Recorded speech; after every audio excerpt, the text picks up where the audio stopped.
I want to meet you in the 14th chapter of the book of Luke.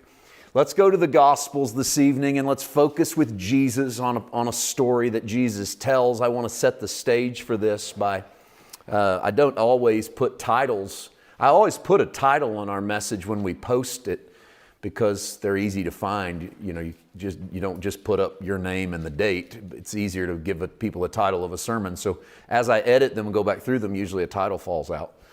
But this one I would borrow a phrase that I read by a great, what I think was a great Christian scholar, Robert Farrar Capon.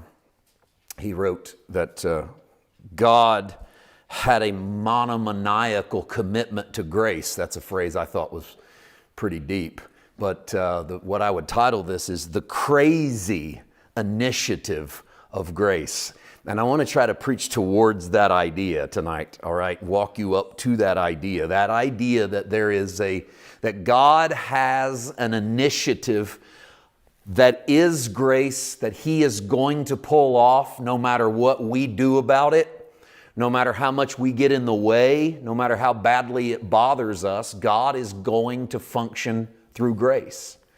He is not going to decide to do it another way. And honestly, it's the last way we would choose is the way of grace. And that's why I agree with his phrase. It is a crazy initiative.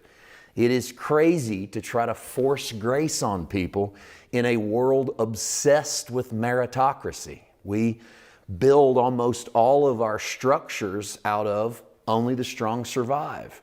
Do better and you'll make more. Work harder and you'll climb higher.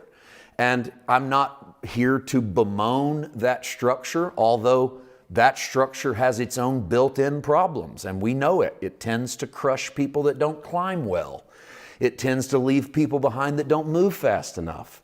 It tends to tilt away from you if you're not quick on your feet or clever with a dollar or able to get more done on shorter amounts of sleep, or maybe just a little bit smarter. That system really doesn't have a lot of room for you. Now, again, neither here nor there on what we do with those systems. They work, we like them. We especially like them when they matter to us. Like we're all about equitable systems when it comes to kids playing soccer. Everybody plays, they get a cupcake. Meritocracy doesn't matter. You don't have to score to get a cupcake. You showed up at the game, you get a cupcake. Equal for all. It's a good way to live.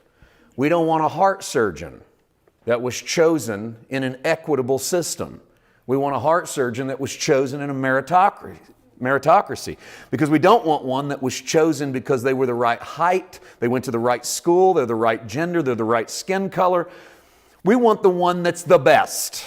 And it's okay for everybody else to have the equitable system, but when it comes time for me, I'm going to go find the guy that's better than the other guy, right? So those systems have their value, is my point, in the way that we use them.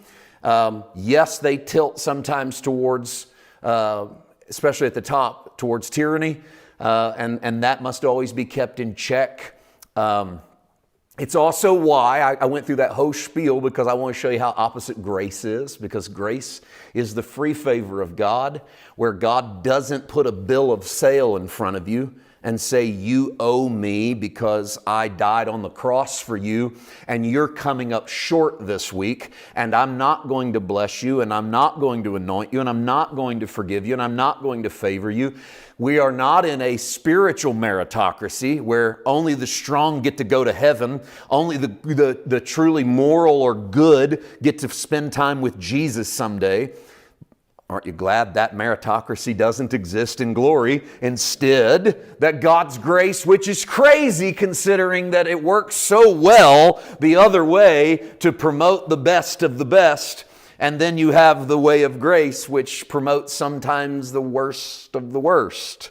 And why would God double down on this system of government? And He did. It was at the cross. Father, forgive them, they know not what they do. God doubles down on grace and says, grace is going to be the way we're going to go. I'm going to forgive you. I actually love this next statement, but I want to pause before I say it because I want you to prepare yourself, because sometimes it goes down sideways. God says, I'm going to forgive you whether you like it or not. Amen. That's God doubling down on grace and going, I'm going to do it my way. You're going to disagree at times because of who gets in and who gets what and who qualifies. But I'm going to do it anyway because this is my party. I set the rules and I'm going to stick with it. And I'm not going to compromise that because it's easier or it makes more sense to.